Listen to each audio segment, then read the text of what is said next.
Unity of Houston is an inclusive church where we seek to understand and live the teachings of Jesus and other spiritual masters. At Unity, we welcome all people from all spiritual paths and every walk of life.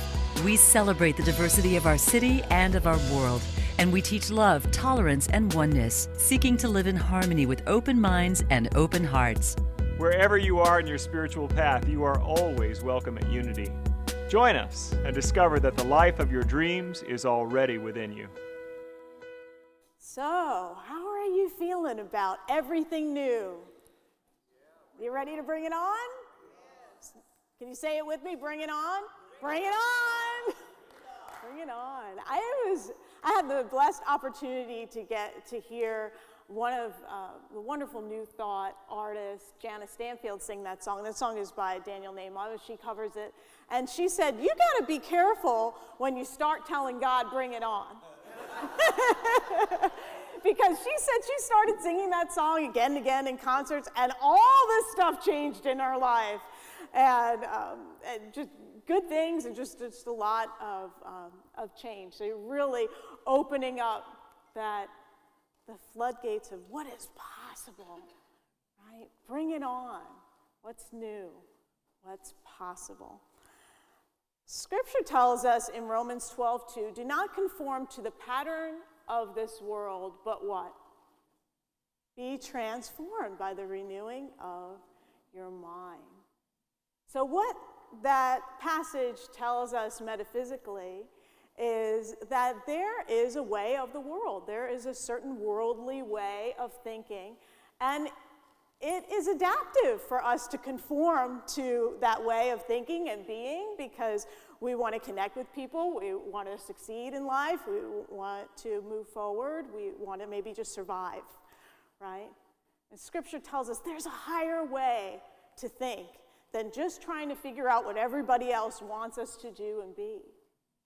That when we connect with Spirit, we can transform our minds to a higher consciousness. So that's what this Adventures in Faith series is all about.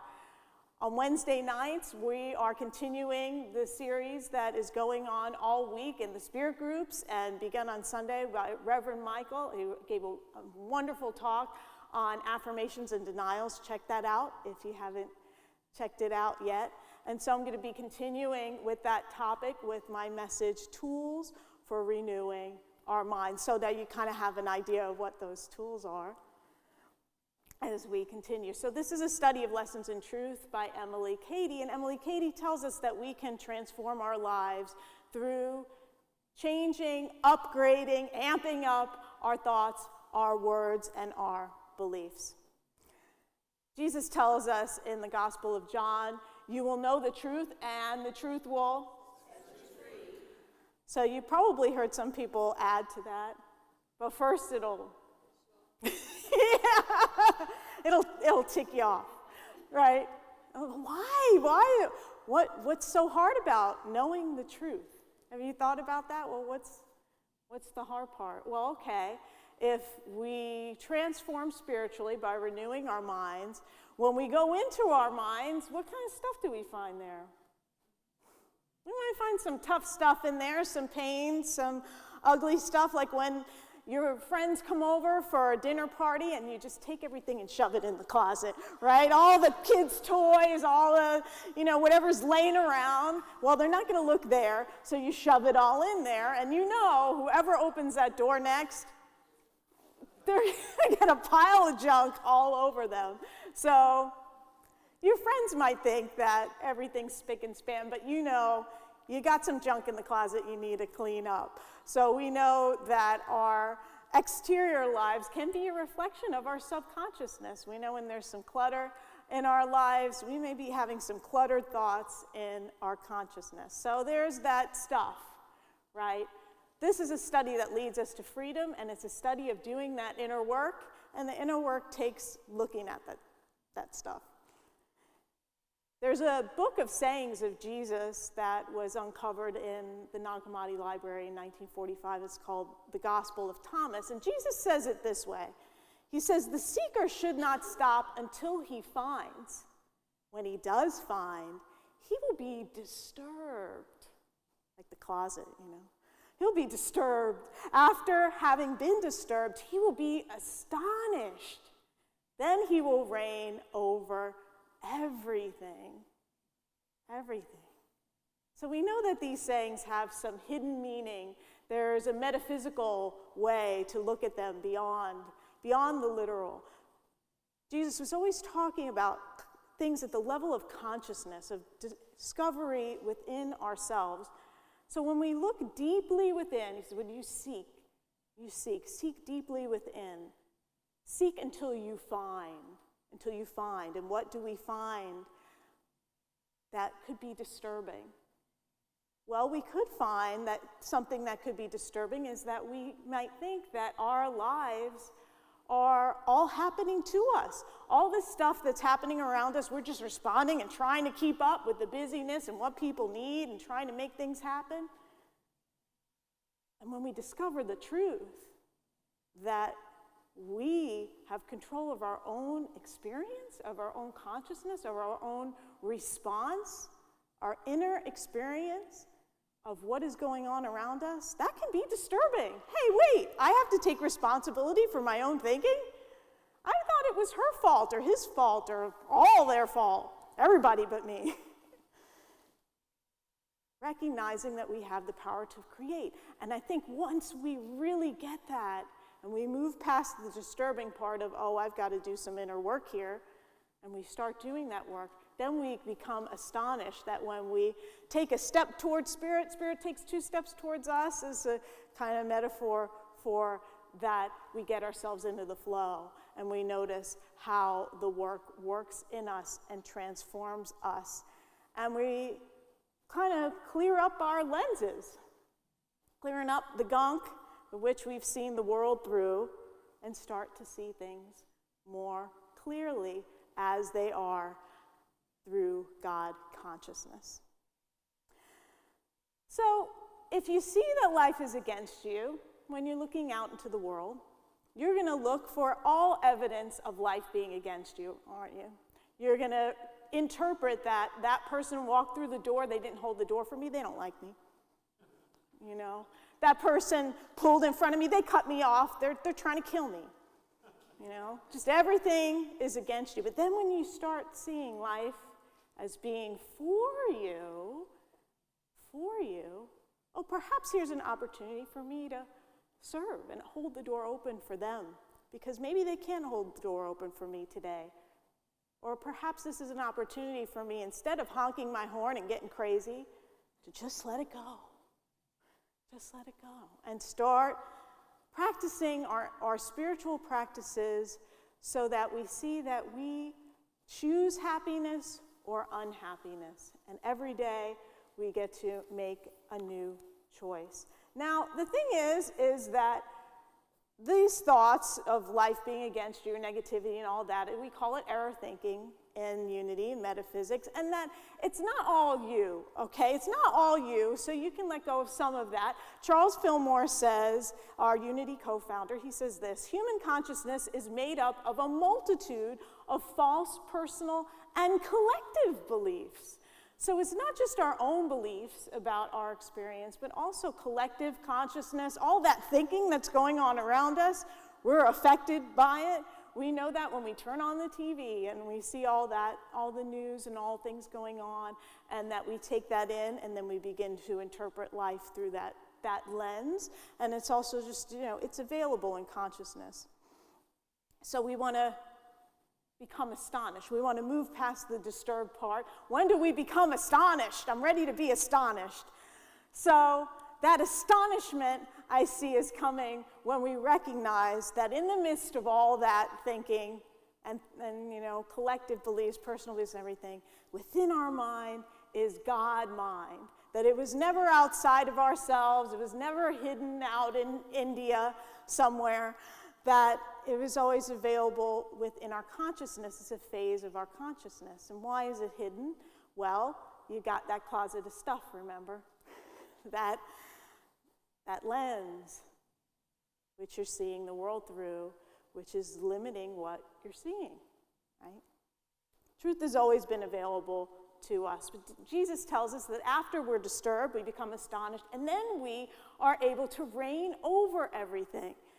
So this is what this spiritual practice that we're looking at tonight is. Tools for renewing our minds, denials and affirmations are a way that we can reign over our lives, that we can shift our thinking, and we shift our experience, we shift what we're manifesting, and change our lives. So I thought about tools. What's a tool? This is an opportunity to use a tool, go into the toolbox.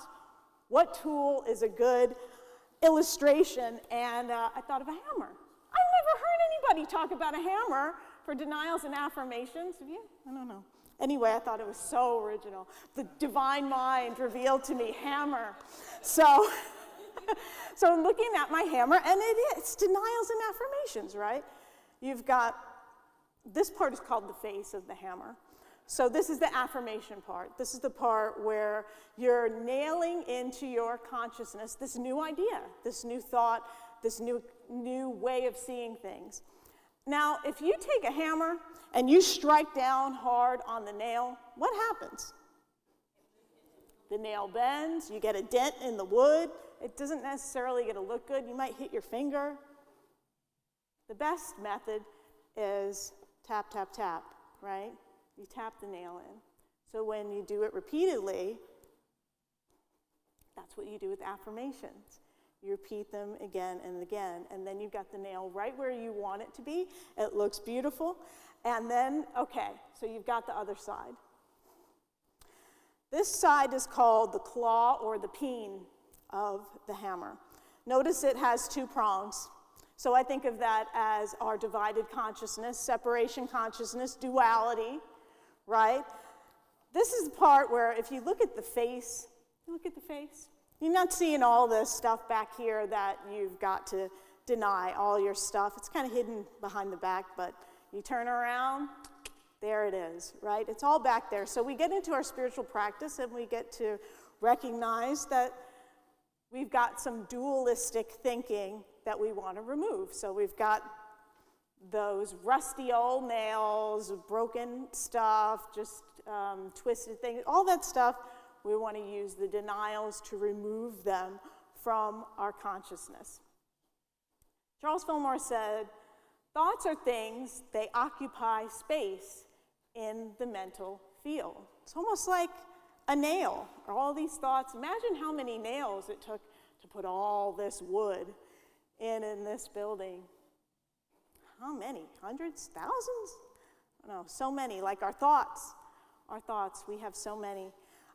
They take up space in our consciousness, and like a nail, a negative thought can be lodged into our consciousness. So when we let it go through denials, then it ceases to cause us harm in our lives. Looking at the front, looking at the back, we see the claw, we recognize that there are hidden things in our thinking that we might not even see, that we might want to release. And so we do this as we get into our self-awareness and self-knowledge practices.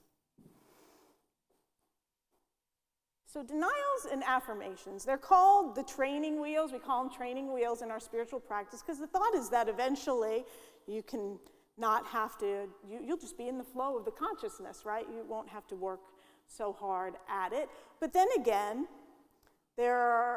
we all have ups and downs in life. So as I get into that, I want to tell you a little joke.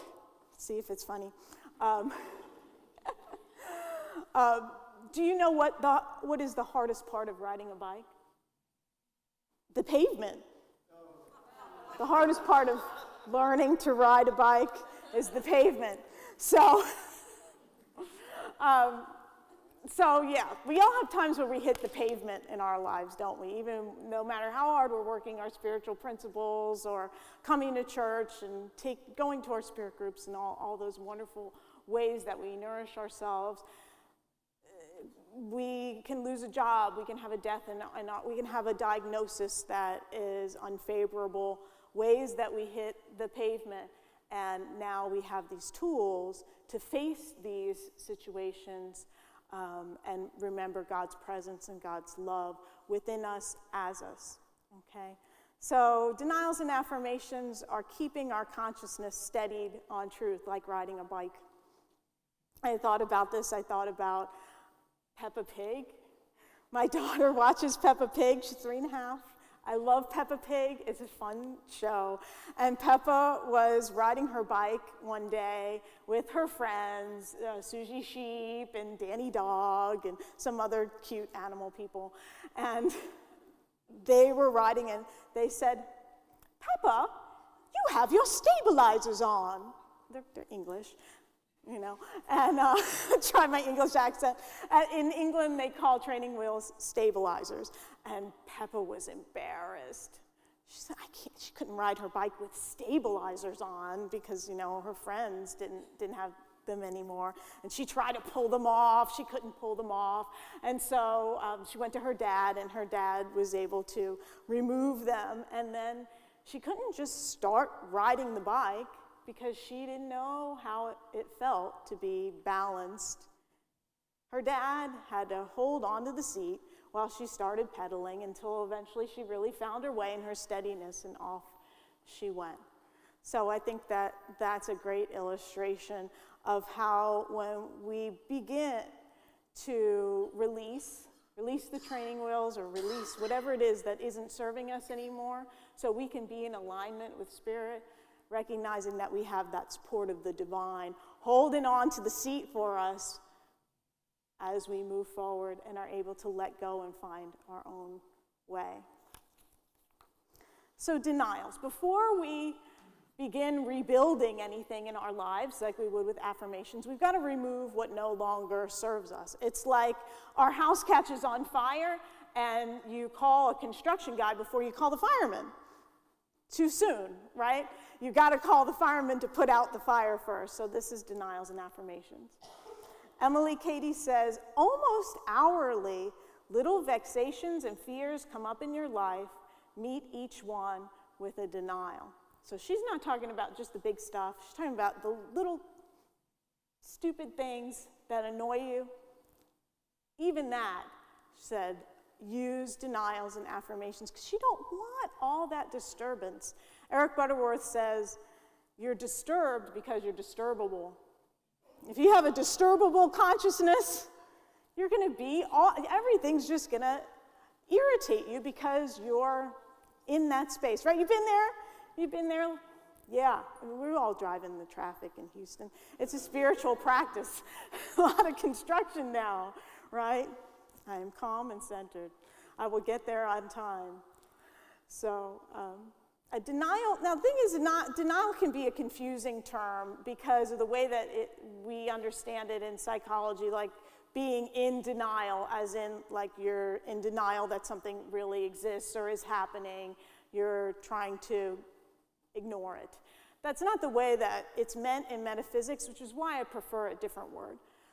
What we're denying is that the experience has any power, that we've given any power, that has any power in our lives. Not that it exists. So it's not that we're turning a blind eye to it or ignoring our problems. We're saying that it doesn't have power over my life. I don't give it power, I release. So release is the word that I prefer to use instead of denials because it's really more clear. You're letting go, you're releasing that negative thought pattern, and you do it gently. You could, there might be times when you need to just say no really strongly in your consciousness to really end that kind of critical, parent, harsh thinking. Say, I'm not going to go there anymore. I'm going to love myself through this process. When we practice denials, we really practice. You can even practice them silently. You don't shout them out and say them exuberantly like you would in affirmation. So we recognize that God has not given any power to this negative condition. I'm the one who's given power to it, and so I can choose to release that power I've given to the negative thinking. So a really easy denial, I like to go the easy route, make it easy, is I release any power that I have given to, and then you name it. And my metaphysics teacher, Paul Hasselbeck, says, what happens in vagueness stays in vagueness. So if you say, like, I release all fear, that's great. but it's not specific in the way that we use it in our metaphysical practice to really see that release. You want to name it. I release it. Fear of flying, or fear of being attacked, or fear, I don't want to name a lot of fears. You get my idea. You want to be specific about it. You're really giving no power to it, or releasing the power you give it. We don't like to say that fear of whatever has no power over me, because when we say it has no power over me, we're kind of implying in there that it has some power, aren't we? When we say it has no power over me, well, it has power somewhere. So we're not saying it just doesn't have power, so I release any power I've given to it. So the idea is keep it simple, keep it first person, present tense. You're denying that something has power, and it's spoken gently with conviction and not with a sense of fighting against. There are 4 denials and lessons in truth, and the one that really changed my life is the first one that Emily Cady gives us to work with, which is there is no evil or devil. And this was the first class I took when I came to Unity. It was the membership class at Lessons in Truth, and I came from a Catholic background, and I thought I was a positive person. And I read this, there's no evil, and I recognize that operating in my belief system was the idea that there was a force other than God in my life that was causing things to not work out for me. It was like the hammer. It was in the background. It was just operating in the background. When I started with this denial, there is no evil or devil, it completely changed my experience of the world. Just that simple denial, and I did use it again and again, like she recommends. There are some other ones there. Check out the book, and you'll notice that these are kind of general. Like we're saying, that to not be vague, that they're kind of general. When you start working with them, specific things are going to show up for you. When you notice if any specific things that you might want to work on, you can create denials and affirmations to release those as well. They're great. They're really great denials, very powerful. So denials serve to make room in your consciousness for more good in your life. Because if you haven't given up the thought of sickness, how can you really have health? If you haven't given up the thought of poverty, how can you really make room for prosperity? If you haven't released unforgiveness, how can you make room for more love in your life? Got to release the old. So we always follow up denials with affirmations. Why? We used to say that we've created a vacuum. We don't say that anymore, that denials create a vacuum, because, no, you're kind of not giving God a lot of credit that, if you say a denial and then you've opened up this space and all this negative stuff is going to come. The universe is much more friendly than that and loving of us, right? It's really because when you pull up weeds, it's like pulling up weeds in a garden. You pull up weeds, you want to plant a flower there, because then Mindy knows, she works on the landscape team. She's great with planting here for us, that you want to plant a flower there or you're going to get more weeds, right? So we really want to use that. And the idea that this flower is then going to bloom and blossom and keep growing this divine idea in your consciousness. So an affirmation, it's a positive, concise statement. It's in the present tense. The easiest way to do an affirmation is just I am, and the divine idea that you want to see expressed. There are other ways to write affirmations. You always want to keep them one sentence. But I am, what's the divine idea? What have I let go of? And now I want to see I am healthy, whole, and well. I am joy and expression. I have harmonious relationships. I am, there's so many options. Just think about the truth that you're wanting to see. Affirmations are always based on truth. They're positive. They're present tense. So there's a lot to this. Read the book. Talk about it in your spirit group. We'll be meeting afterwards in our spiritual talk back. We can talk about this more. I invite you to be gentle with yourself. If you find you're disturbed by what you find in your consciousness, know that as you work these spiritual principles, as you work denials and affirmations, you will be astonished at how Spirit will move in your life and how you do have the power to create a beautiful, loving, harmonious, prosperous experience of life within you and all around you. So I want to close with our affirmation for this week from Adventures in Faith. It's going to come up on our screen now. I think. No, it's not there. So I'll say it, and I wanted to share it too because all the ministers got to write affirmations over the course of Adventures in Faith, and I wrote this one. And it's a denial and an affirmation in one neat package. I release all that no longer serves me. As I claim the good that is mine in God. And so it is. Namaste. Thank you for watching this message today. I'd like to invite you to join us in person here on campus at Unity of Houston for Sunday morning or Wednesday evening services. If you can't be with us here on our campus, you can still join us live on Facebook or on our website, unityhouston.org, Sunday mornings at 11 a.m. Central.